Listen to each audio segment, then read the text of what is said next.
Welcome back to V news. Area ఆసుపత్రి నా మానస పుత్రిక, దీన్ని చెడగొట్టేందుకు ప్రయత్నం చేస్తే సహించేది లేదు అంటూ భావోద్వేదంతో మాట్లాడిన స్పీకర్ అయ్యన్న పాత్రుడు గారు కలెక్టర్ విజయకృష్ణన్ ఆధ్వర్యంలో ఏరియా ఆసుపత్రిలో జరిగిన సమీక్ష సమావేశంలో పాల్గొన్నారు. ఆసుపత్రిలో రోగులకు సేవ చేయడం వైద్యులకు దేవుడిచ్చిన వరమని, దీనిని అందరూ సద్వినియోగం చేసుకోవాలని అన్నారు. అలాగే నర్సీపట్నం ఎన్టీఆర్ ప్రభుత్వ ఆసుపత్రికి పూర్వ వైభవం తీసుకురావడం తన లక్ష్యమని పేర్కొన్నారు. తన హయాంలో చేపట్టిన ప్రాజెక్టుల గురించి lift, mobile blood bank, orthopaedic X-ray, dialysis unit తదితర విషయాలపై వివరించారు. 5 సంవత్సరాల కాలంలో ఆసుపత్రి నుంచి 6,000 మంది గర్భిణీ మహిళలను ప్రైవేట్ హాస్పిటల్కు పంపారని అన్నారు.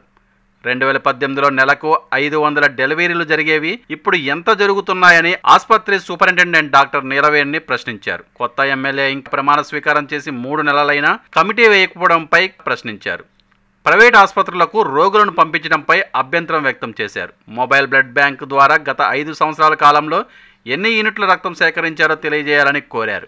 ఆసుపత్రి సిబ్బంది డబ్బులు వసూలు ఆరోపణలపై ఎందుకు చర్యలు తీసుకోలేదని ప్రశ్నించారు. ప్రైవేటు అంబులెన్స్లకు ప్రత్యేక ధరలు నిర్ణయించాలని సూచించారు. ఆయుష్ హాస్పిటల్ పూర్తయి 5 సంవత్సరాలు అవుతున్నా నిరుపయోగంగా ఎందుకు ఉంచారని ప్రశ్నించారు. హాస్పిటల్ శస్త్రచికిత్సకు కావలసిన పరికరాలు మరొక RO వాటర్ ప్లాంట్ హాస్పిటల్కు సమకూరుస్తానని స్పీకర్ తెలిపారు. కలెక్టర్ విజయకృష్ణన్ మాట్లాడుతూ ఆసుపత్రికి కొత్త అంబులెన్స్ మంజూరు చేస్తామని హామీ ఇచ్చారు. స్నేక్ బైట్ కేసు ఎందుకు ప్రైవేట్ ఆసుపత్రికి పంపారో విచారించి తక్షణమే చర్యలు తీసుకోవాలని సూచించారు. ఈ సమీక్ష సమావేశంలో DCHS Shankar Prasad, RDO Jayaram, Janasena in charge Suryachandra పాల్గొన్నారు.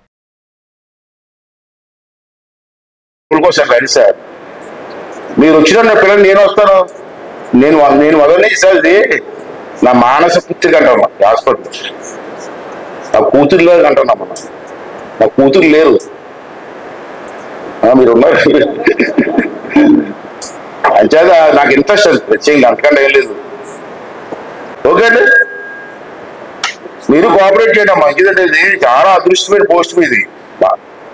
నాకు సేవ చేస్తాం, కానీ మీ అంతలో ఆరోగ్య విషయంలో మీరు చేసే సేవ చిన్న విషయం కాదు.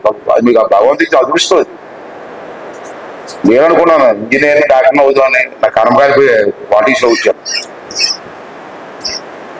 అందరికీ అదృష్టం రాలేదు. మాకు కాకినాడ మెడికల్ కాలేజ్ చదువుకొని ఎంతో ట్రై చేశారు, నాకు చావలే. అదే మీరు కూడా కోఆపరేట్ చేయండి. ఉన్నాను ఉంటారు మీరు ట్రాన్స్ఫర్ అయిపోతారు, వెళ్ళిపోతారు. ఉన్న ఏజెన్సీ ఏరియా మాదంతా బ్యాక్వర్డ్ ఏరియా. ఇక్కడ ఉన్న లోడ్ మీరు చూస్తున్నారు, రోజు ఎంత లోడ్ ఉందో. అందరూ తుల్లో హాస్పిటల్ ఉంది. మీ గొప్పతనం తుల్లో మనలాంటి హాస్పిటల్ ఉంది.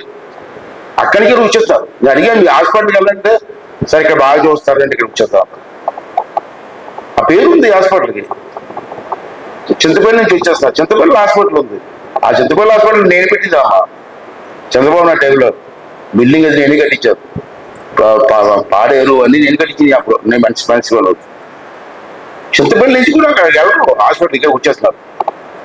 లోడ్ ఉంది మీకు, చాలా పెద్ద లోడ్ ఉంది. నేను కాదంలో చాలా ఇబ్బంది పడతారు మీరు, కానీ ఉన్న దాంట్లో బెటర్ సర్వీస్ ఇస్తాం. నాకు ఎక్కడ బాధ అనిపిస్తుందంటే, ఇక్కడ మన హాస్పిటల్ నుండి ప్రైవేట్ హాస్పిటల్కి వెళ్ళిపోతున్నాయంటే ఎందుకు వెళ్ళాలమ్మా? మనకంటే ఎక్విప్మెంట్ ఉంది ప్రైవేట్ హాస్పిటల్లో. మీకంటే మంచి డాక్టర్ ఉన్నారు అక్కడ. ఎవరున్నారు? ఎందుకు వెళ్ళిపోతున్నాయి ఇక్కడి నుంచి? ఎక్కడ ఇష్యూ జరుగుతుంది. ఇదే మా 4 పాయింట్లు దృష్టి పెట్టుకొని నాకు ఏమి చేయదు. మీరు కాన్స్టిట్యూన్సీ నేను బాధపడతాను. హాస్పిటల్, స్పోర్ట్స్, ఆటల ప్లే గ్రౌండ్స్ ఎన్నో ఉన్నాయమ్మా. అవి ఎడ్యుకేషన్, ఈ 3 చేయండి. మిగతాయన్నీ నేను చూసుకుంటాను. యాజ్ ఏ కలెక్టర్గా, యాజ్ మై సిస్టర్గా నాకు హెల్ప్ చేయండి. నేను ఎమ్మెల్యే ప్రమాణ స్వీకారం చేసిన వెంటనే కమిటీ 2 నెలలు ఇంటికి కమిటీ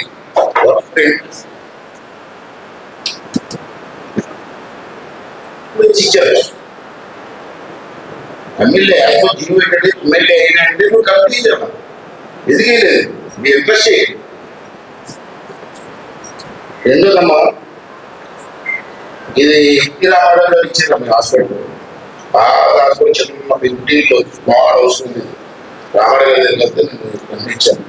తర్వాత చంద్రబాబు గారు వచ్చి దీన్ని 100 ఫస్ట్ లోనే 150 చేశారండి. స్టేట్మెంట్ వచ్చింది పేపర్లో ఇచ్చిన స్టేట్ ఇది 150 అవ్వలేదు, ఎక్కువని పొడుగు ఉందా జీవో లేదా అది ఎలా చెప్పారు. దిస్ ఓన్లీ 100 బెడెడ్ 150 బెడెడ్ అని చెప్పింది. గవర్నమెంట్ జీవో నీకున్న కెపాసిటీ ఉన్న కెపాసిటీ అడుగుతాను. రెండోదమ్మా కొన్ని విషయాలు చెప్పాలి నీకు. 2018లో నెలకి 502 డెలివరీ ప్రతి మంత్. అది రికార్డు ఉంది, ఆధార్ రికార్డు ఉంది, గవర్నమెంట్ రికార్డు ఉంది. ఇప్పుడు ఎన్ని అవుతున్నాయి? ఎందుకు చెప్తున్నా మాట? ఇక్కడ ప్రైవేట్ హాస్పిటల్ ఉన్నాయమ్మా, వాళ్ళకి వీళ్ళకి లింక్ పెట్టుకున్నారు. వాళ్ళు కొంత శాతం డెలివరీ పంపిస్తున్నారు. ఇక్కడ ఏమన్నారంటే సీరియస్ కండిషన్. మరి గవర్నమెంట్ హాస్పిటల్ చేయలేదు, ప్రైవేట్ హాస్పిటల్ చేస్తారా? అందుకే మిమ్మల్ని ఏమవుతుందంటే ఇద్దరు ఈ 5 సంవత్సరాల వరకు మన హాస్పిటల్ వచ్చే డెలివరీ కేసులు ఎన్ని కేసులు పంపించారు? ఆ హిస్టరీ మనకు ఆయనకి హాస్పిటల్ మీద ఉన్న పట్టుదల మీ అందరికీ అర్థమైంది అని అనుకుంటున్నాను. అంటే ఆయన చెప్పిన పాయింట్స్ ని మీరు పాజిటివ్ గా తీసుకోవాలి. ఇది అన్ని ఒక మనిషిగా, దీని మీద ప్రేమ ఉన్న మనిషిగా ఇంత అబ్జర్వ్ చేసి ఇన్ని అంటే ఆయన చెప్పారు నేను అది తెచ్చా ఇది తెచ్చా. సో ఆల్మోస్ట్ హాస్పిటల్లో 70 to 80% ఫెసిలిటీ ఆయన ప్రయత్నం చేసి తీసుకొచ్చినదే. కాబట్టి దాని మీద ఆయనకి ఇంకా ఎక్కువ ఎమోషనల్ అటాచ్మెంట్ ఉంటది. అది బాగా చేయాలన్నదే ఈ మీటింగ్ అన్నది. మీ ఎవరిని అంటే ప్రత్యేకంగా మేము చెప్పడానికి రాలేదు. చాలా లోపాలు ఉన్నాయి, అది అబ్జర్వ్ చేస్తున్నాము, చెప్తున్నాము, కరెక్ట్ చేసుకోండి. ఇది వార్నింగ్ గా తీసుకోండి. ఈ కరప్షన్ అనేది అంటే మిగిలినది కూడా నేను టాలరేట్ చేస్తాను, కానీ ఈ ఉన్నదే మనకి కస్టమర్స్ ఎవరు? Lower middle class people. వాళ్ళ దగ్గర వెళ్ళి మీ అటెండర్స్ 10 రూపాయలు 20 రూపాయలు మీకు చిల్లర మనీ, కానీ వాళ్ళకి అది చాలా సో వాల్యూ. దయచేసి అలాంటి ఇది ఈ రోజు మానేసేయమని చెప్పండి. ఇప్పుడు అలా చేసినారు అని రిపోర్ట్ వస్తే సస్పెండ్ చేయడం అలాంటిది తర్వాత చేస్తా, ఫస్ట్ అరెస్ట్ చేసి లోపలికి పంపించేసేస్తాను. Please remember this. First FIR పెట్టే. నిరంతర వార్తా సమాచారం కోసం మా వి న్యూస్ ఛానల్ సబ్స్క్రైబ్ చేయండి. నోటిఫికేషన్ కొరకు బెల్ ఐకాన్ని యాక్టివేట్ చేయండి.